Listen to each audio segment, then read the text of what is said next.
Guys, so this is just gonna be like a one take of me kind of talking about some stuff. I'm not gonna edit this, I'm just gonna upload it, although like I don't usually edit a lot of stuff because I just feel better talking when it isn't scripted because I can't deal with stuff being scripted. Anyways, so my favorite YouTube channel is, if I say this wrong, I'm probably gonna look back at it and be like, ah. But how senseless death, how precious life, and the girl's name is Anna, and she is honestly the biggest inspiration to me, and I love her so much. She has been through a lot, and if you check out her YouTube channel, I would highly recommend it because she's honestly wonderful, and I love her so much. And like she's my idol. Anyways, I watched a video that she was talking about, and I've seen it a couple times, but I just watched it with my mom, like rewatched it because I wanted my mom to know who she is and why she means so much to me and all this stuff. So, I watched this video with my mom and it was kind of long, but she was just talking about why like people are so ashamed of vulnerability. Why people are so ashamed of vulnerability. Um so like being vulnerable and like showing your emotions and stuff, and it really got me thinking about like it got me thinking about a lot of stuff, and I mean, like, bottling anything up cannot result in a positive thing, in my opinion. But what I kind of started thinking about was people who have scars. And by scars, I don't necessarily mean like physical scars, I mean emotional scars that, or like maybe, or physical scars, but scars that show that they've been through things. And it got me thinking about a quote in a book that I wrote in 8th grade. And when I was in 8th grade, we were assigned a project where we had to write a short story. And I started writing a story that I never ended up finishing. And I'm not going to get into detail about what it was about because that's not what I'm talking about right now. But I made a quote in the book, and since then, I didn't remember it until I watched this video. And that was about an hour ago, maybe, yeah, probably about an hour ago, when I remembered this quote that I had written. And it stuck with me, and I remembered it again, and I don't think that I'm going to lose sight of it because it makes a lot of sense. The quote is, "Sometimes the broken are the ones who survive because they are the ones who have survived." Now, if you don't understand what that means, it's like, it just, when I wrote that, I wrote it because I was thinking about how people say that the people, like how a lot of times in like movies or sometimes, like people will say things like, the people who are screwed up are screwed up, don't go anywhere in life. And this really doesn't make sense to me because when I was writing this book, I was thinking about the end of the world because that's what I was writing it about. And while I was thinking about that, I was thinking about people who are screwed up, and I was thinking about people who are not screwed up. And I don't really want to think of it as being screwed up, but people who've been through things, people who have been through struggles and had things happen to them that were horrible and not great. And I think that everybody's had those things happen, but I mean like more serious things, like things that are extremely life-changing. And it got me thinking about how little sense that makes when people say that people who are screwed up don't go anywhere in life. Because although everyone has problems, I'm not saying that people who are, like, people who go through more problems are going to do better in certain situations. I'm just making an observation that if the end of the world were to happen, then people who are who have been in life or death situations, whether that be life or death situations they put themselves in or situations that others put them in, they know what it's like being close to death. So being in a situation where you have to fight to be alive, I feel like they would be more compelled to know what they are doing, to be creative and think, I don't know, like, there's somebody who's trying to kill me right now. I don't have any weapons. I could dig up this rock and stab them with it. I'm not trying to be graphic, but just relating to a saying that my mom always told me. Think smart, not hard. And I feel like using your resources and not thinking too hard about it is the best way to get through situations like that. Because if you're in a situation where it's like a big thing, it's like life or death, or it's like just something that is like in the moment and you need to act fast, you need to think fast, I think that using your resources and think fast, not hard. No, sorry, I messed up. Think smart, not hard is like saying that you should use your resources and not overthink it. Because in situations like that, you're not going to have a lot of time to think things over and over again.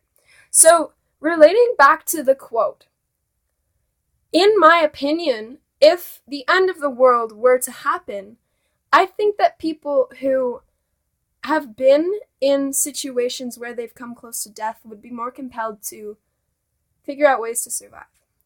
And you know what I mean by that? Because I used to always think that I was broken.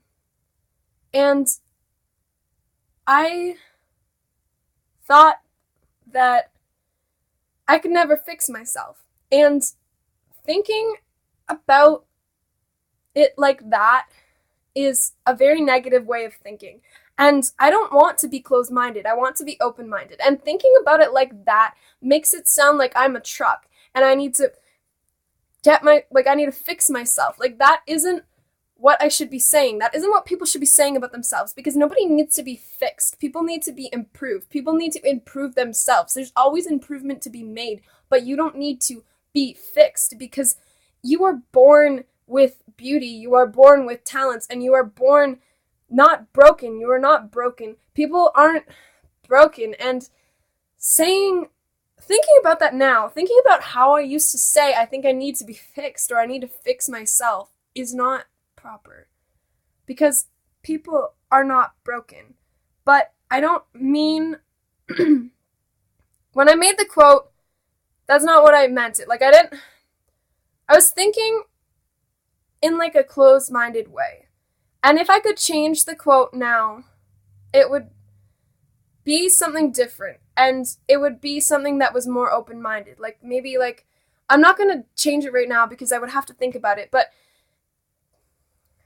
people who've been through stuff are the ones who survive, or something like that, but something that has a ring to it. Because people are not broken, and I wasn't broken, even though I thought I was broken. And I thought that people who have been through hard things were broken. People who have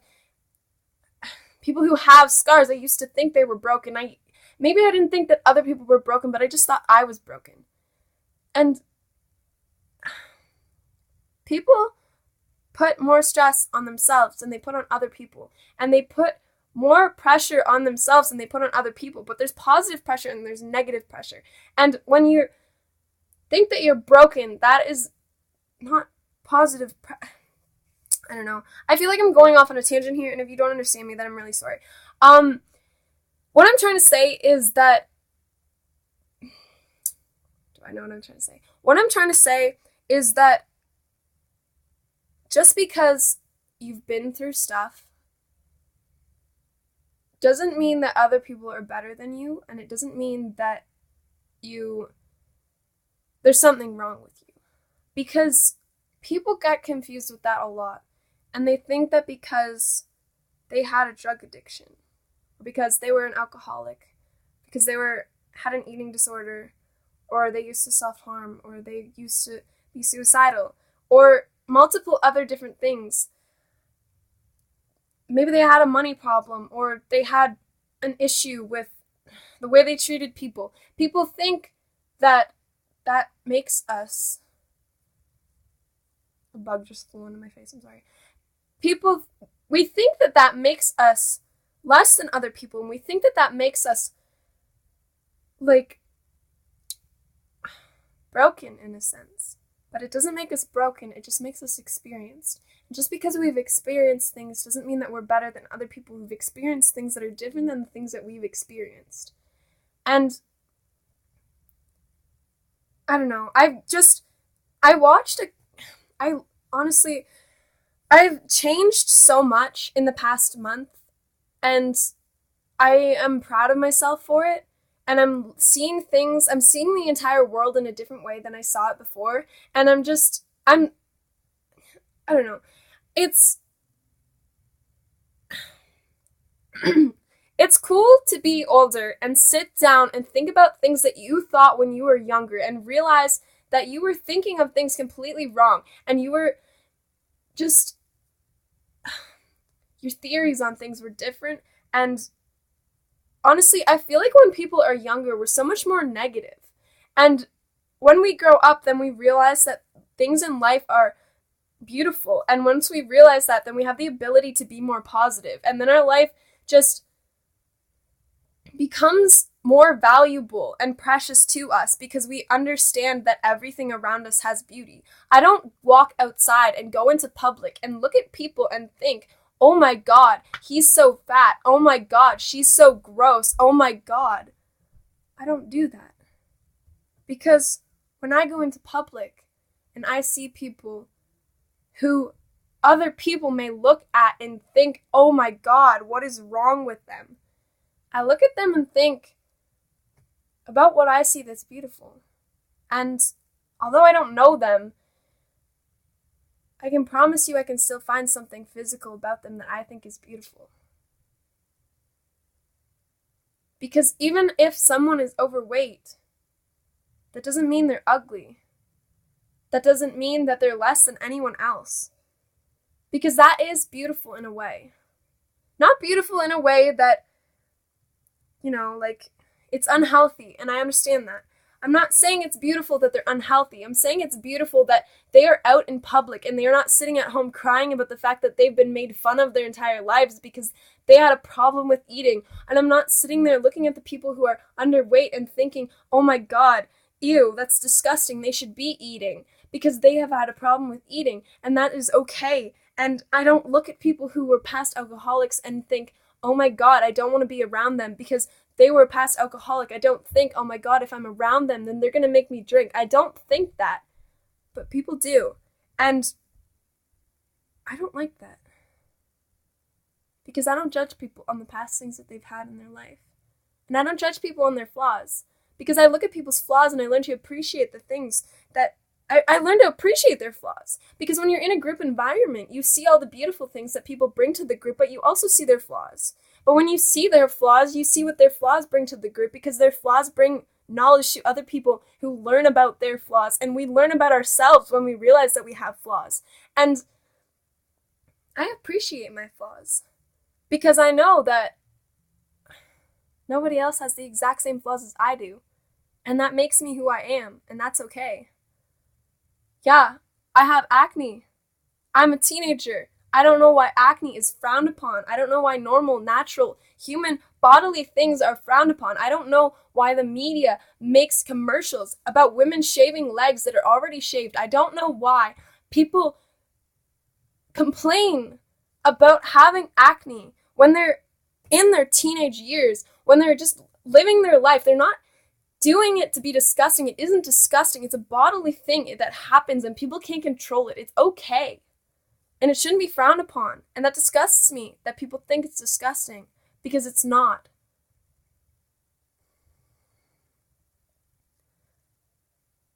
I don't like when people judge other people that they don't know. And I don't like people who judge people in general, but every time we look at someone, we're judging them. And that's okay, because we can judge people in a positive way too, and people don't realize that.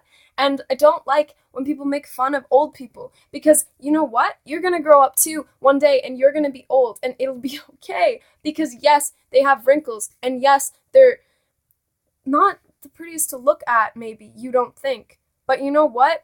I bet you that that old couple walking down the street holding hands can look at each other and see how beautiful they were when they first fell in love. And you know what? Even though I may not believe in love for myself, I still believe in love for other people. And I know that I can love myself even if I don't think that anybody else can love me. And I know that that's okay because I know that no one could ever love me more than I could love myself, just as no one could ever love you more than you could love yourself. And the moment that you realize that, you'll be so much more happy. And do things that last a second. Pet that cat when you're walking down the road that you don't even know. Yes, you're going to fall in love with it and you may never see it again, but that's okay. Because when you turn around and you're walking away and you look at that creature and you think, geez, it's beautiful, I want to take it home with me, you can't. And you know that it's okay because somebody else loves that creature just as much as you loved it that second that you saw it. And that's okay because loving something for a second is just as valuable as loving something for a lifetime. And people don't realize that because people are too focused on things that mean a lot. And things that mean a lot are not things that are bought. Things that people think that if they try so hard that they'll get, if people push themselves to buy things that they don't need, it isn't what they need. It isn't beautiful because they put themselves through hell to buy something that could be crushed in a second. Something that meant nothing except money. Something that meant nothing except looking like you had money. Something that could have been a flower. Somebody could have given a flower over a diamond ring, and a flower might die in a second, just and be crumpled in a minute. As much as a piece of gold could be burned and demolished in a second. But you know what? A flower is more beautiful. A stone